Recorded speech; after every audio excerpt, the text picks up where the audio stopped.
O questionamento foi, se Vega Vale é um artista singular, né, como afirma a professora Eliana Angotti Salgueiro, né, em 1983, na singularidade, na obra Singularidade Escultórica de Vega Vale, né, qual seria a identidade plástica desse escultor? Qual seria aquilo que o faz ser, então, um artista técnico, um artista que tem uma qualidade na sua produção, o que faz dele singular? Por que, que os historiadores, né, quando vão descrever a obra, além de catalogar, né, encaixar o Vega Vale no período histórico, ainda destacam ali a sua qualidade escultórica, né? Então, foi desse conjunto de intenções, né, investigativas primárias que o trabalho surgiu, tá bom? E depois se pensou assim, né, só para deixar uma frase aí a vocês, como a semiótica plástica, enquanto teoria linguística do discurso, poderia contribuir de forma produtiva à análise visual de imagens sacras, né, das imagens sacras de Vega Vale. Ficou aí um primeiro questionamento. Aí se tem a ideia de que por que a semiótica plástica, né? Por que a semiótica e a linguística, a teoria linguística e dela a teoria semiótica, né? Porque eu enxergo assim, eu enxergo como um contínuo, né? Esse movimento da teoria geral da linguística, a teoria do discurso e até alcançar a semiótica plástica. Porque se trata de uma teoria do discurso por tratar a imagem como um texto, né? E texto enquanto discurso, por ser uma metodologia produtiva de análise de imagem dentro do campo da linguística, né? E por poder, né, ser um campo favorável à relação entre historiografia, né, e linguística, certo? Através da análise visual, e porque oferece instrumentos compatíveis para uma análise profunda do que realmente é a percepção, né, teórica, acadêmica, do que é a ideia de imagem, né? Então, para isso, eu utilizei alguns conceitos ligados à historiografia, né? Alguns conceitos historiográficos. Eu me embasei principalmente a partir do professor Sebastião, né? Tem aqui a citação do nome dele, né? Principalmente as obras de 2011 e 2019, certo? E principalmente a última obra que o professor lançou acerca da discussão dos conceitos de indivíduo e sujeito, né? No pós-doutorado. Então, eu peguei alguns conceitos como continuidade e ruptura, ponto de vista e objeto, identidade, fontes marcadas, fontes não marcadas, obra, história da história, né? Que é um conceito da escola de Zanares, né? Da história um pouco mais contemporânea, né? A partir também um pouco da escola de Frankfurt, né? Que é sociedade e indivíduo sujeito, né? Todos esses conceitos embasados ali na obra do professor Sebastião, tá?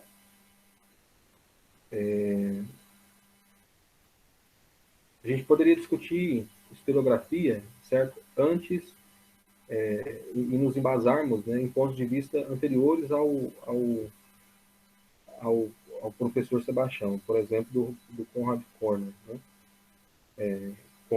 Conrad Konder, isso, Conrad Konder, em que ele fala a respeito da historiografia, né? A ideia de historiografia, né? Então, eu decidi partir de algo mais contemporâneo, mais sólido, que tivesse mais aplicado ao nosso campo, que fosse assim uma fonte um pouco mais próxima da nossa realidade, né? Que tivesse uma solidez metodológica também, tá bom? A não ser, né, a herança do Conrad Konder, né? na nossa na nossa análise historiográfica, né? Então, esses foram os nomes, tá? Dentro da parte da historiografia. E depois eu parti um pouco para a análise da área, né, da cultura visual. Eu tomei emprestado ali alguns conceitos ligados às obras de Bruno Latour, né, e Julius Braun, né, Julius Braun. Bruno Latour é muito conhecido na cultura visual, né? Ele vai falar sobre a ideia de da vida dos objetos no mundo, a verdade da imagem, materialidade e visualidade, agência, mídia, sociedade e imagem, né? E o Julius Braun tem uma metodologia de análise muito interessante, né? Da história da arte para a cultura visual. Ele aplica essa metodologia de como progredir um pouco mais na análise de imagens, né? E eu, no capítulo 3 para o capítulo 4, eu utilizei essa metodologia de análise de imagem do Julius Braun, né? Que contém ali, não precisa a gente entrar nessa discussão agora, né? Mas que tem todo um procedimento que amplia a percepção que se tem da imagem, né, além daquela oferecida apenas pela história da arte, né? Ele entra com a cultura visual e traz a ideia de imagem, essa questão da materialidade e visualidade, conceitos inerentes a essa categoria, né, de teorização, de conceituação sobre a imagem. Depois o trabalho avançou um pouco mais pela cultura material, né, em que a ideia de valor e de realidade material dos objetos, né, dentro da sociedade foi discutida, principalmente pelo embasamento teórico de Daniel Miller, né, que é um dos teóricos da cultura material, né? E o trabalho foi se desenvolvendo, partiu um pouco pela ideia de patrimônio lá na história, né? Decolonização, e eu me utilizei de um professor muito conhecido na área, que é o professor Upiano, né? E depois do trabalho tem uma parte final ali sobre que é essencialmente a parte de semiótica discursiva em relação às análises em si, né? Em que se discute a ideia de, por exemplo, geração de sentido, efeitos de sentido, né? Aquilo que é simbólico e semi-simbólico, aquilo que é contínuo e descontínuo, a ideia de tensividade, a ideia de paixões, do sensível inteligível, a ideia de sensação e percepção, né?